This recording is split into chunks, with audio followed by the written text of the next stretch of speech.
This is Already Seen, a Laura Frost suspense thriller book 2 by Blake Pierce, narrated by Katie Silverthorne. Chapter 1. Special Agent Laura Frost glanced into her rearview mirror, not at the road, but at the back seat.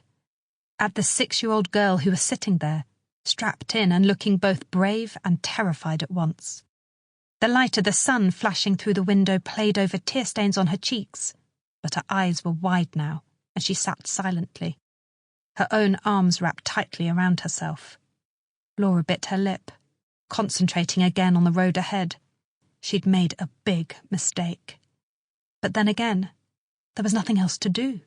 She had to rush in there and grab 6-year-old Amy Fallow right out of her own home, because no one else was going to stop her father from beating her. Of course, the only evidence Laura had that this was taking place was Amy herself. The only reason she'd known about it was because she'd seen it in a psychic vision, and those didn't tend to hold up well in court. Laura hadn't had any choice but going in to rescue Amy. But now she had a huge problem. You didn't just kidnap a young girl without consequences. And when that young girl's father was State Governor John Fallow, the consequences would have to be big. "All right," Laura said out loud, just to hear the sound of her own voice and to maybe, just maybe, reassure Amy as well as herself. "We're going to go see someone who can help us out." "Who is it?" Amy asked. The first thing she'd said since getting in the car. Her voice had less of a hitch to it now that she was no longer sobbing, but she still sounded so young and small that it made Laura's heart squeeze painfully in her chest. "My boss," Laura said, glancing in her mirrors as she switched lanes. "He's a good man, and he's going to know exactly what to do." In fact, she hadn't known where she was going until just now. She'd only thought about getting Amy out of a dangerous situation before anything worse could happen.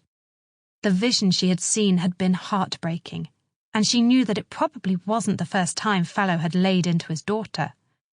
His wife, too, cowered in front of him. Laura knew how to recognize the classic signs of abuse. Not that it made her any more sympathetic towards a woman who could allow her own daughter to endure horrific treatment like this. Just like she'd had no choice about rescuing Amy, she now had no choice but to go to the FBI headquarters and Division Chief Chuck Rondell.